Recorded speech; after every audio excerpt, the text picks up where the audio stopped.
Welcome प्यारे बच्चों। हमारा आज का टॉपिक है halo alkane and hello arenes, class 12th chapter 10th part one में हम हेलो एल्केन्स के बारे में स्टडी करेंगे।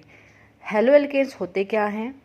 हेलो प्लस एल्केन दो वर्ड से मिलके बने हुए हैं, यानी नाम से ही पता चल रहा है कि ये हेलोजन डेरिवेटिव होते हैं हाइड्रोकार्बन्स के।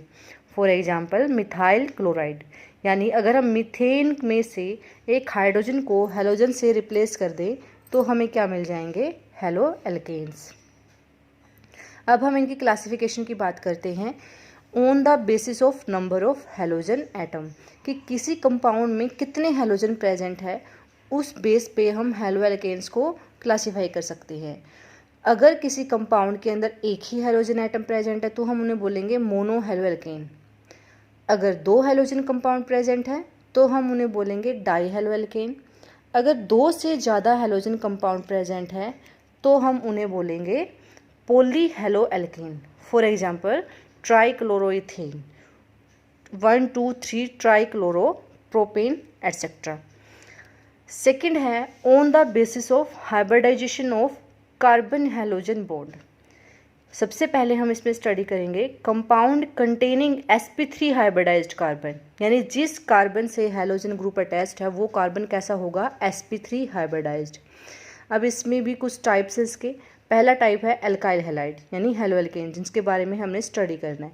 एल्केन का जनरल फॉर्मूला होता है CnH2n+2, लेकिन अगर हम एल्केन में से एक हाइड्रोजन को रिप्लेस कर देते हैं हेलोजन से तो हमें क्या मिल जाएगा? CnH2n+1 और साथ में हैलाइड ग्रुप।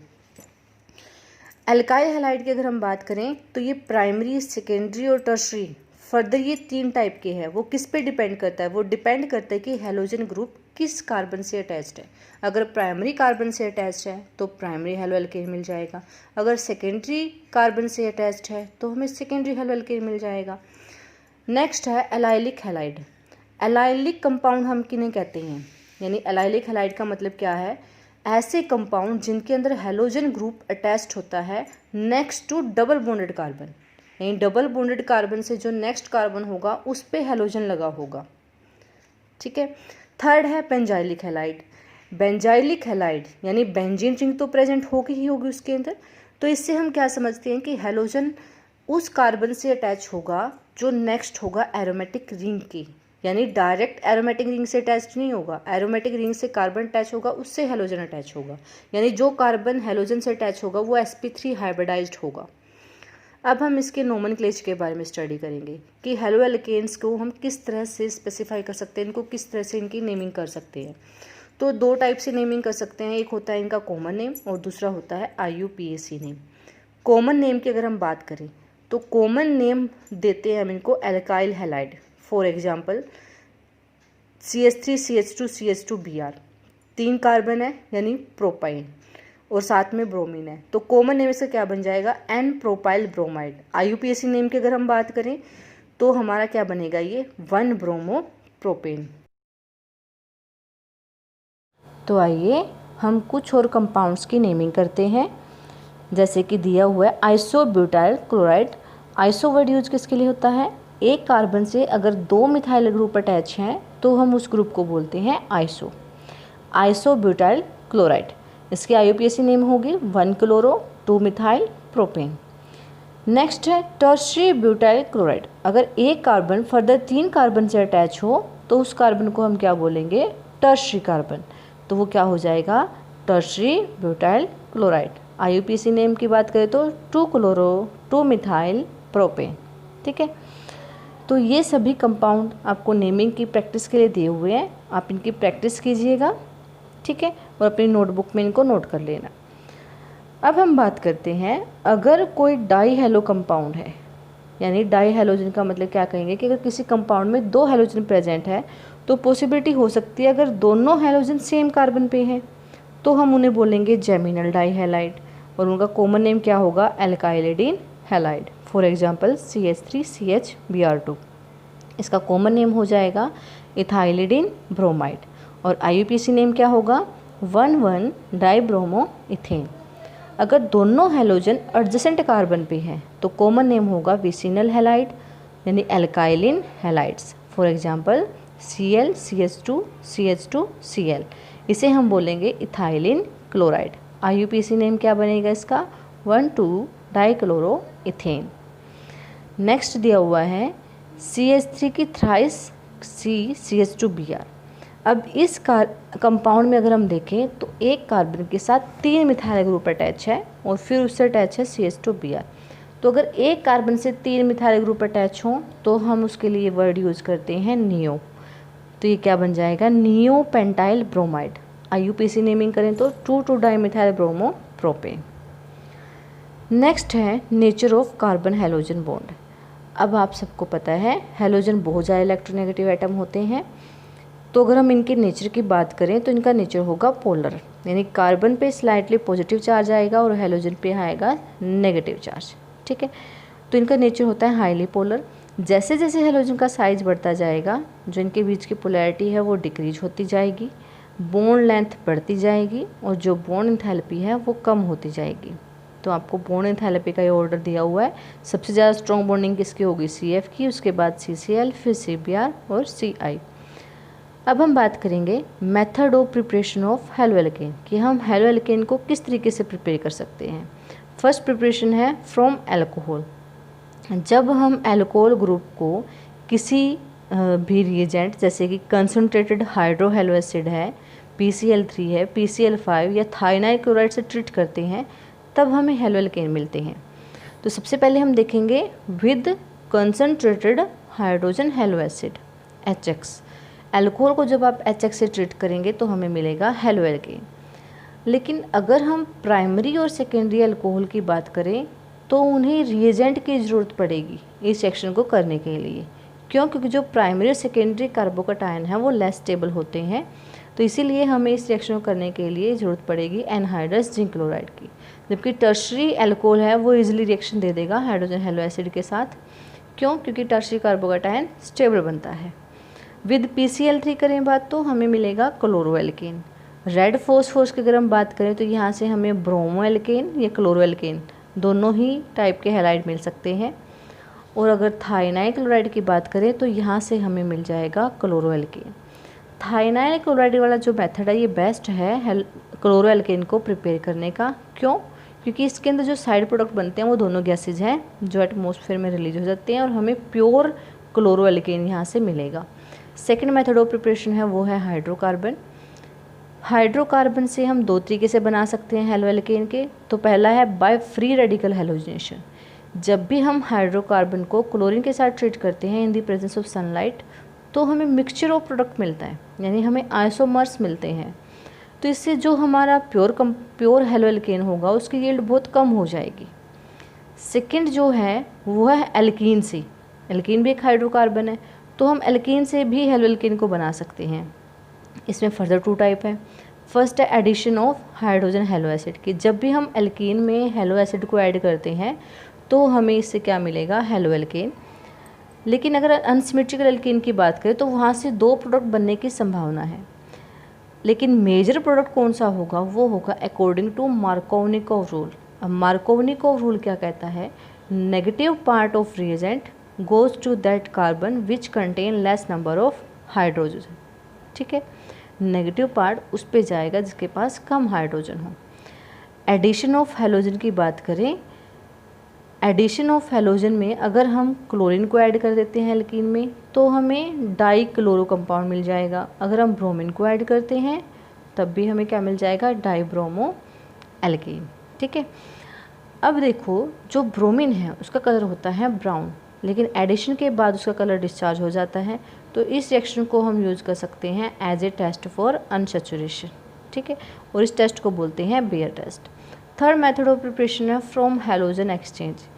आयोडो एल्केन को हम किस तरीके से बनाएंगे? अगर हम एल्कीन से या फिर हाइड्रोकार्बन से या एल्कोहल से बनाने की कोशिश करते हैं आयोडो एल्केन को तो वहाँ पे यील्ड बहुत कम आती है। तो आयोडो एल्केन को ज़्यादा अमाउंट में ऑब्टेन करने के लिए हम यूज़ करते हैं हैलोजन एक्सचेंज मेथड।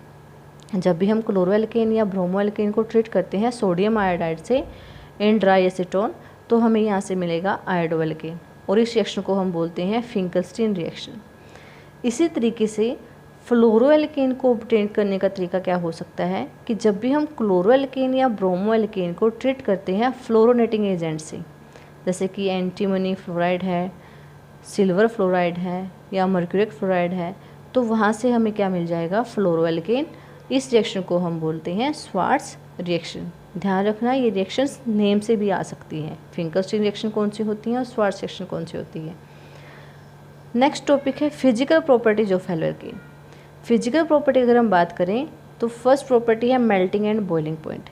जैसा कि हमें पता है कार्बन हैलोजन का जो बॉन्ड होता है वो हाईली पोलर होता है, ठीक है। तो ग्रेटर पोलैरिटी और हायर मोलिकुलर मास की वजह से इनके बीच में जो इंटरमोलिकुलर फोर्सेज ऑफ अट्रैक्शन होती है वो बहुत ज़्यादा स्ट्रॉन्ग होती है as compare to parent hydrocarbon. इसी वजह से हैलोएल्केन का जो बॉइलिंग पॉइंट होता है वो पेरेंट हाइड्रोकार्बन से ज़्यादा होता है, ठीक है। अगर हम सेम एल्काइल ग्रुप की बात करें कि जैसे हैलोजन चेंज होता जाए और एल्काइल ग्रुप सेम है, तो जैसे जैसे हैलोजन का साइज बढ़ता जाएगा मोलिकुलर मास बढ़ता जाएगा, जिससे कि van der Waals forces of attraction है वो बढ़ती जाएंगी और बॉइलिंग पॉइंट बढ़ता जाएगा। तो in case of isomeric alkane, isomeric case में क्या होगा कि जैसे जैसे ब्रांचिंग बढ़ती जाएगी सरफेस एरिया कम होता जाएगा, जिससे कि जो van der Waals forces of attraction है वो भी कम होती जाएंगी और बॉइलिंग पॉइंट है वो डिक्रीज हो जाएगा, ठीक है। डेंसिटी की अगर हम बात करें तो डेंसिटी डायरेक्टली रिलेटेड होती है मोलिकुलर मास से। तो जैसे जैसे हम फ्लोरीन से आयोडीन की तरफ जाते हैं तो जो मोलिकुलर मास है वो बढ़ता जाएगा और डेंसिटी भी बढ़ती जाएगी। नेक्स्ट है solubility of haloalkane. Haloalkane slightly soluble होते हैं वाटर में। ऐसा क्यों होता है? क्योंकि हैलोएल्केन के अंदर भी बहुत ज़्यादा strong intermolecular forces of attraction होती है और वाटर मॉलिक्यूल में भी हाइड्रोजन बॉन्डिंग होती है। तो इनके बीच की जो बॉन्डिंग है उसको ब्रेक करने के लिए हमें बहुत ज़्यादा अमाउंट में एनर्जी चाहिए होगी, ठीक है।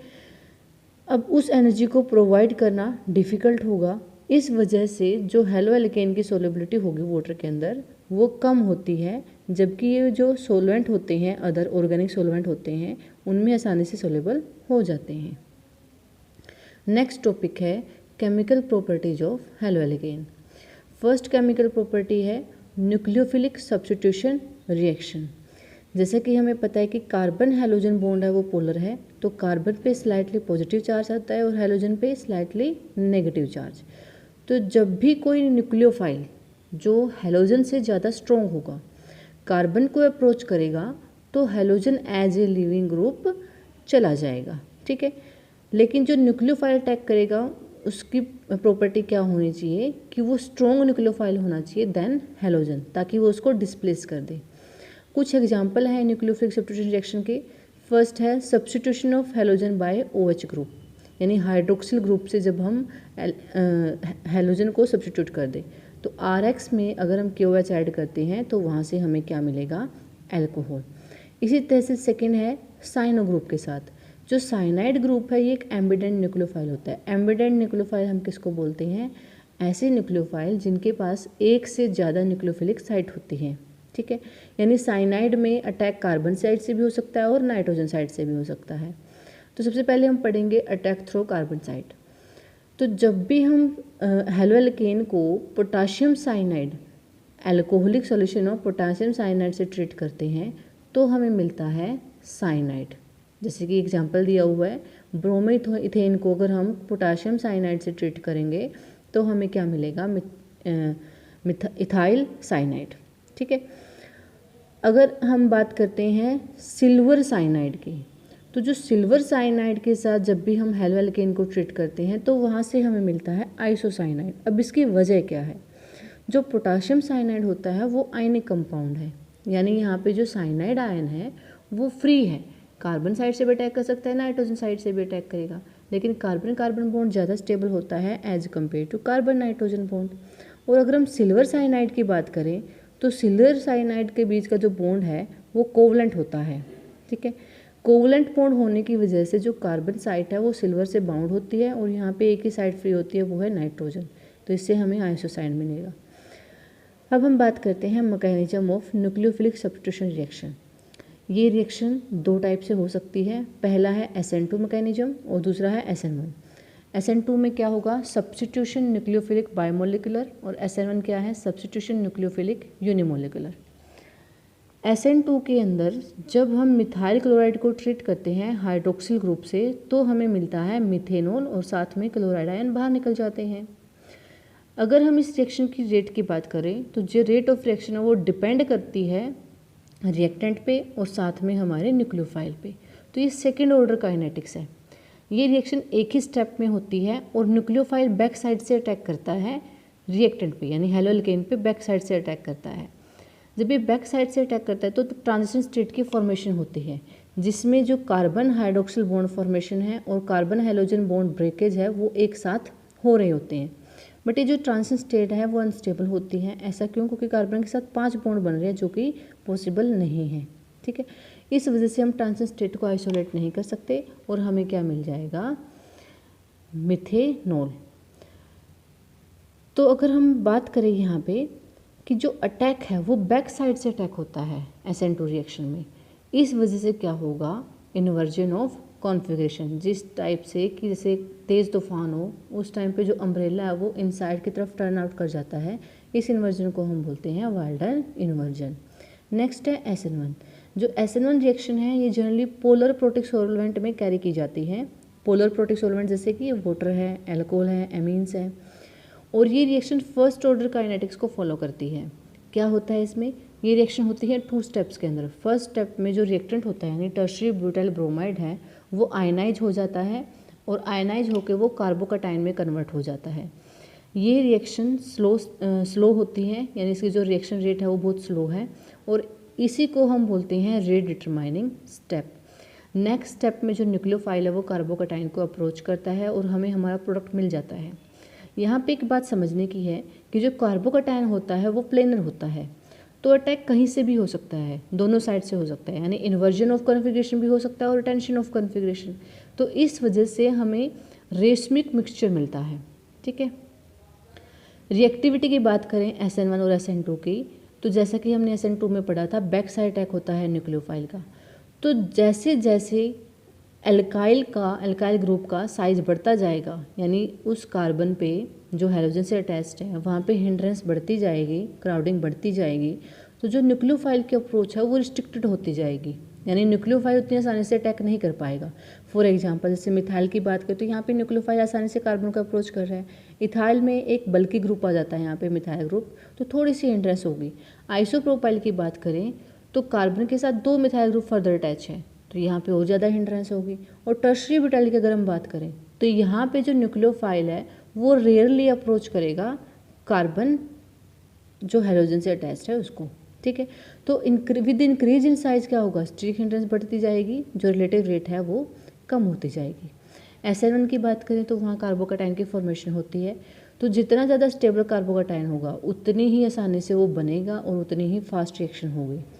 तो अगर हम ऑर्डर ऑफ रिएक्टिविटी देखें अल्काइल हैलाइड का, SN1 के केस में क्या होगा, टर्शरी, फिर सेकेंडरी, फिर प्राइमरी और फिर मिथाइल हैलाइड। SN2 में रिवर्स हो जाएगा ऑर्डर, सबसे ज़्यादा स्टेबल होगा मिथाइल हैलाइड, फिर प्राइमरी, फिर सेकेंडरी और फिर टर्शरी। अब हम बात करते हैं stereo chemical aspects of haloalkane. अब स्टीरियो केमिस्ट्री यहाँ पे कैसे आ गई कि जैसे हमने SN2 रिएक्शन में देखा था इन्वर्जन ऑफ कॉन्फ़िगरेशन होता है और SN1 में रेशमिक मिक्सचर की फॉर्मेशन होती है। तो ये क्या होता है, इसके लिए सबसे पहले हमें कुछ इंपॉर्टेंट टर्म्स को स्टडी करना पड़ेगा। सबसे पहली टर्म है plane polarized light and optical activity.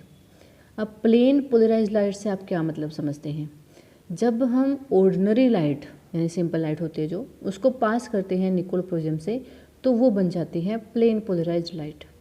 तो ऐसे कंपाउंड जब इस प्लेन पोलराइज्ड लाइट को रोटेट कर देती हैं, जब वह उनके सॉल्यूशन में से पास करती है तो वो कंपाउंड ऑप्टिकली एक्टिव कंपाउंड कहलाते हैं। अगर लाइट की रोटेशन राइट में होती है तो वो डेक्स्ट्रो रोटेटरी होता है और अगर ये रोटेशन लेफ्ट साइड में होती है तो लीवो रोटेटरी होता है। डेक्स्ट्रो रोटेटरी को हम प्लस सिंबल से रिप्रेजेंट करते हैं और लीवो रोटेटरी को माइनस सिंबल से। तो ऐसे ही प्लस और माइनस आइसोमर्स, इनको हम क्या बोलते हैं, ऑप्टिकल आइसोमर्स। नेक्स्ट टर्म है मोलिकुलर एसिमेट्री, कायरलिटी और एनेंशियोमर। एसिमेट्री से आप क्या समझते हैं, एसिमेट्री का मतलब होता है डिफरेंस। अगर एक कार्बन के साथ 4 डिफरेंट सब्स्टिट्यूएंट अटैच हो तो हम उस कार्बन को बोलेंगे एसिमेट्रिक कार्बन, और जो मॉलिक्यूल होगा, रिजल्टिंग मॉलिक्यूल होगा, उसमें सिमेट्री कम हो जाएगी, यानी उसके अंदर लैक ऑफ सिमेट्री होगा, तो इस जैसे वो मॉलिक्यूल क्या कहलाएगा, एसिमेट्रिक मॉलिक्यूल। एक सिमेट्रिक जो मॉलिक्यूल की एसिमेट्री है वही रिस्पॉन्सिबल होती है उसकी ऑप्टिकल एक्टिविटी के लिए। कायरलिटी क्या होती है, ऐसी प्रॉपर्टी जिसके थ्रू कोई ऑब्जेक्ट अपनी नॉन सुपरइम्पोजेबल मिरर इमेज बनाता है उसको हम बोलते हैं कायरलिटी, ठीक है। और ऐसे आइसोमर्स जिनकी नॉन सुपरइम्पोजेबल मिरर इमेज होती है उन्हें हम बोलते हैं इनैंशियोमर्स। फॉर एग्जांपल ब्यूटेन 2-ol, यानी जब हम मिरर इमेज को ब्यूटेन 2-ol पे रखेंगे तो उससे क्या मिलेगा हमें, वो नॉन सुपरइम्पोजेबल मिरर इमेज होगी। तो ये दोनों क्या हो गए, एक दूसरे के आइसोमर्स। नेक्स्ट है racemisation. A mixture having 2 enantiomer in equal proportion will have 0 optical rotation. इसका मतलब क्या है, रिस्माइजेशन का मतलब होता है कि एक ऐसा मिक्सचर जिसमें 2 इनैंशियोमर हो, दोनों इक्वल प्रोपोर्शन में हो, लेकिन वो एक दूसरे की ऑप्टिकल रोटेशन को कैंसिल आउट कर दे, तो उससे हमारे पास क्या बनेगा, रेशमिक मिक्सचर, जो कि ऑप्टिकली इनएक्टिव होगा, ठीक है। और इस प्रोसेस को हम क्या बोलेंगे, racemisation. In the process of conversion of enantiomer into racemic mixture is called racemisation. अब रिटेंशन, रिटेंशन क्या होता है, रिटेंशन का मतलब होता है प्रेजर्वेशन ऑफ कन्फिगरेशन, कन्फिगरेशन का सेम टू सेम रहना, जैसे पहले कन्फिगरेशन थी उसी कन्फिगरेशन का दोबारा रिटेन हो जाना, वो होता है रिटेंशन ऑफ कन्फिगरेशन। तो ये 3 टर्म है, जैसे इन्वर्जन है, रिटेंशन और रेशमाइजेशन। इनमें हल्का सा डिफरेंस है, क्या है, जैसे कि आपको एक कंपाउंड दिया हुआ है, अगर आप इसके अंदर Y ऐड करते हैं तो आपको एक कंपाउंड की फॉर्मेशन होती है, यानी ये हैलाइड ग्रुप को रिप्लेस कर देता है, तो हमें क्या मिलेगा, रिटेंशन हो जाएगा। अगर कंपाउंड B की बात करें तो यहाँ पे क्या हो रहा है, बैक साइड अटैक होता है, तो इन्वर्जन हो रही है। और अगर हम C कंपाउंड की बात करें तो यहाँ पे हमें मिक्सचर मिल रहा है, ठीक है, यानी प्लेनर कंपाउंड हो सकता है, प्लेनर कोई इंटरमीडिएट बन सकता है जिस पे अटैक दोनों साइड में होगा, तो हमें A और B दोनों यहाँ पे मिल सकते हैं, तो इसको हम बोलते हैं रेशमाइजेशन। नेक्स्ट है एलिमिनेशन रिएक्शन। एलिमिनेशन का मतलब तो आप समझ रहे हो कि हेलोजन ग्रुप को एलिमिनेट करना, कि जब भी हम हेलो एल्केन को, ऐसा हेलो एल्केन जिसके पास बीटा हाइड्रोजन हो, उसको हीट करते हैं in the presence of alcoholic solution of potassium hydroxide, तो यहाँ पे होगी डीहाइड्रोहेलोजिनेशन रिएक्शन। डीहाइड्रोहेलोजिनेशन का मतलब कि हाइड्रोजन भी एलिमिनेट होगा और साथ में हेलोजन भी जाएगा। तो हेलो एल्केन की कंडीशन क्या होनी चाहिए कि उसके पास बीटा हाइड्रोजन का होना जरूरी है। तो जैसे कि आप रिएक्शन देख रहे हैं, तो यहाँ से हमारे पास एल्केन की फॉर्मेशन हो गई। लेकिन अगर किसी कंपाउंड में एक से ज़्यादा बीटा हाइड्रोजन प्रेजेंट हो तो वहाँ पे 2 या 2 से ज़्यादा एल्केन बन सकती है। मेजर एल्केन कौन सी होगी, वो होगी अकॉर्डिंग टू सेडजेफ रूल। अब सेडजेफ रूल क्या कहता है कि more substituted alkene will be favourable product, यानी यहाँ जैसे 2-ब्रोमोब्यूटेन की बात करते हैं, तो जब हम इसको alcoholic solution of potassium hydroxide treat करेंगे तो यहाँ से 2 प्रोडक्ट बन सकते हैं, 2-ब्यूटेन और 1-ब्यूटेन। लेकिन 2-ब्यूटेन मेजर होगा, क्यों, क्योंकि ये सब्स्टिट्यूएंट इसके पास ज़्यादा है, यानी ये मोर सब्स्टिट्यूटेड एल्केन है, ठीक है। अब देखो कुछ कंपाउंड एलिमिनेशन शो कर रहे हैं, कुछ सब्स्टिट्यूशन, तो हम देखते हैं कि इनके लिए क्या कंडीशन होनी चाहिए, यानी कोई भी एल्काइल हैलाइड किस तरह से रिजेक्ट करे बेस और न्यूक्लियोफाइल से, तो वो 2 रूट फॉलो करता है, सब्स्टिट्यूशन, एलिमिनेशन। अगर न्यूक्लियोफाइल का साइज बल्कि है तो ये प्रेफर करेगा प्रोटॉन को एब्स्ट्रैक्ट करना, बीटा हाइड्रोजन को निकालना, और क्या होगा, एलिमिनेशन रिएक्शन होगी। यहाँ पे प्राइमरी एल्काइल हैलाइड की बात करें तो वो SN2 रिएक्शन देगा। सेकेंडरी एल्काइल हैलाइड क्या करेगा, SN2 देगा या एलिमिनेशन देगा, वो डिपेंड करता है बेस पे, यानी न्यूक्लियोफाइल पे, ठीक है। टर्शियरी एल्काइल हैलाइड या तो देगा SN1 रिएक्शन या तो देगा एलिमिनेशन, वो किस पे डिपेंड करता है, वो डिपेंड करता है स्टेबिलिटी ऑफ कार्बोकटायन। अगर कार्बोकटायन बहुत ज़्यादा स्टेबल है तो वो SN1 रिएक्शन देगा, अदरवाइज एलिमिनेशन रिएक्शन होगी। थर्ड जो केमिकल प्रॉपर्टी है वो है रिएक्शंस विद मेटल्स, यानी अल्काइल हैलाइड मेटल से रिएक्ट करके बनाते हैं ऑर्गेनोमेटालिक कंपाउंड। सबसे पहले हम स्टडी करते हैं विद मैग्नीशियम, यानी जब हेलो एल्केन को ट्रीट करते हैं मैग्नीशियम के साथ in the presence of dry ether, तो हमें मिलता है यहाँ से ग्रिग्नार्ड रिएजेंट। जो ये ग्रिग्नार्ड रिएजेंट है ये हाईली रिएक्टिव होता है और इसको हम यूज़ कर सकते हैं प्रोटॉन को एब्स्ट्रैक्ट करने के लिए फ्रॉम एल्केन एंड वाटर, ठीक है। तो यहाँ से हमें क्या मिल जाएगा, हाइड्रोकार्बन। ग्रिग्नार्ड रिएजेंट को ही यूज किया जा सकता है एल्काइल हैलाइड को हाइड्रोकार्बन में कन्वर्ट करने के लिए। अगर हम सोडियम के साथ बात करें तो सोडियम के साथ मिलके एल्काइल हैलाइड हमें क्या देंगे, हाइड्रोकार्बन, यानी 2 molecule of alkyl halide react with 2 molecule of sodium, we will get symmetrical hydrocarbon. इस रिएक्शन को हम बोलते हैं वुड्स रिएक्शन।